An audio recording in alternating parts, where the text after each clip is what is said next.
This topic is change, and we thought we invited Michael Jackson, and he did change. Michael Jackson got a new job, he came back to us, and he works for Mangrove. And the real cool VCs are the ones who don't even laugh about themselves, but who will make the crowd laugh. Oh dear. And when I tell to Michael Jackson, you know, it's raining, everyone is kind of a bit hangover from last night, we need to make something funny, he said, use my name. So VCs are flexible and dynamic, and Michael is going to talk to us about change in an organization, I believe. Changes in organization or changes in the world, changes in what we're going to look forward to over the next couple of years, I think, and why we're in really good times here. Thank you, Marco. Change is something in front of all of us, but I'm going to take us through 3 little tiny stories and show you what we're doing. I want to go back a long time. I want to go back to when mobile phones looked like this. This was a phone, and it was installed in people like Marco in his car, in Rolls Royces and Bentleys and things like that. And I worked in a dealership for these things, and we knew the mobile phones were coming along. And what would you do when you knew there were going to be a lot more customers? You'd expand the business. So we expanded the business, and we built a facility that looked something like that. That's new, but it's a Rolls Royce. People could come in with their Rolls Royces, have their car phones installed, sit there, have their coffee, and what have you. And that was great. It was a fantastic planning, and we took some appointments, and business was going well, and they were selling 1,000 phones a year, which was good in those days. And then this happened. A guy called on the door, and he said, I've got my appointment. Can I come in? I went, sure. He said, yeah, come in, because I can't get in. What do you mean you can't get in? And you can't get in because he was driving one of these things. He was driving a truck. And we thought, why the hell does somebody want to be driving a truck with a mobile phone and all of that stuff? And he said, I want one of these mobile phones. He was a delivery driver, and he said, I need a mobile phone because I can make more deliveries faster and quicker before make more money out of that. And of course, we know that story, but it goes back to 3 of these basic principles. The get rich principle, that's how you make money as a business, making other people rich, saving them money, saving them time, or of course the third one we all know, which is getting people laid. So the 3 basic things of human nature, they're the way we make business, and mobile phones were going that direction. So this changed. Everybody in the world was getting a mobile phone. We know it, a phone you could talk on. A phone you could talk on like this, it was fine. So let's go forward. Now go forward to something like 2002. 2002 was the beginning of computers, the beginning of broadband, the beginning of laptops, all of these kind of things, where everybody was coming online bit by bit. But there was a problem. The only people who could make phone calls for free were rich guys where the company paid, or people who worked at phone companies like we did, where the people paid, where nobody paid. Or you could be a technician like this and mess around in your bedroom for 3 or 4 hours every time you wanted to call somebody, but you had nobody to call because you were a technician who messed around in his bedroom all the time, so nobody really cared about him. So we sat down, of course, as you know, we sat down within in the offices of Skype in Estonia, in Sweden, and said, well, this can't be right, what's happening? And of course we recognized, or the team behind it recognized, that the product was ready, the components were there, they were ready to go, so we could build a fantastic product. And once again, like with the mobile phones in the beginning, we take the technology, get it into the hands of the people, and produce a product on top of that that became very popular. Now it looks completely silly, but it was great at the time, and people had this wow experience. How do you do that? How do you make phone calls for free in the computer? We all remember it. Everybody looking at voices coming out of a computer. What the hell's going on? Popular nevertheless, and continues to be popular. The interesting thing about that company is 10 years later, it's still satisfying those needs. This is just some random graph, 2012, 10 years after the thing was conceived, and there's still 5 million more people coming online from one month to another. That's really quite incredible for a 10-year-old product. And that's because we're providing a product that was solving these basic human needs we were talking about. And of course it generated value. As you all know the story, it was sold initially to eBay and what have you. So what's happening now?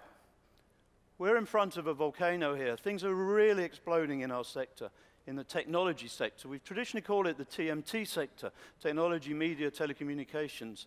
But it's a huge sector now, because let's look at some numbers here.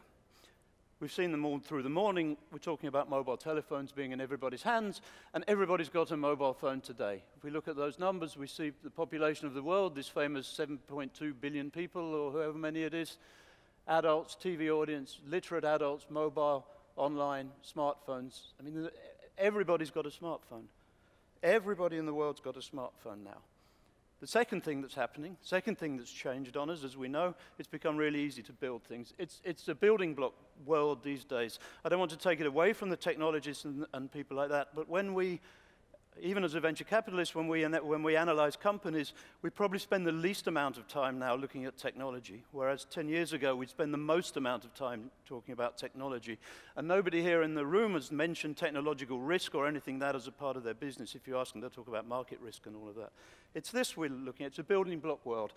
And a building block world means that the customers just don't care how it works. They totally don't care. They're not interested in it being interesting.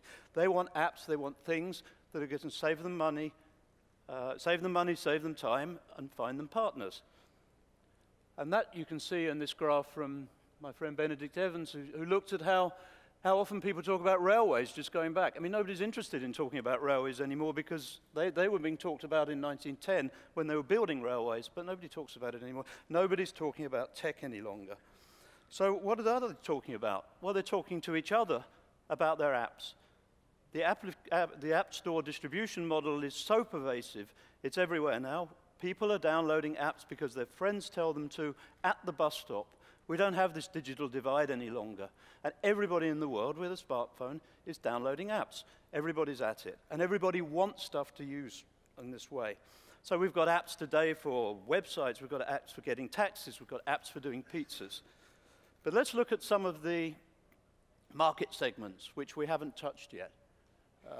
Let's look at the speed of adoption here of these things. We see the airplane took 70 years, the telephone took 50 years, the radio took 40 years, the Facebook took like 2 years. So we're seeing the next change in industry is this incredible speed of adoption we're seeing behind things. If you're not fast, you'll be left behind, and we see that, of course, with some of the tremendous valuations in tech companies today. They're exploding, and the user bases are exploding, and for good reason. People are using these phones for trivial things, I believe, today. They're using them to take photographs at pop concerts and send them to their friends. That's great. That's fantastic. And everybody's at it. Everybody's got one.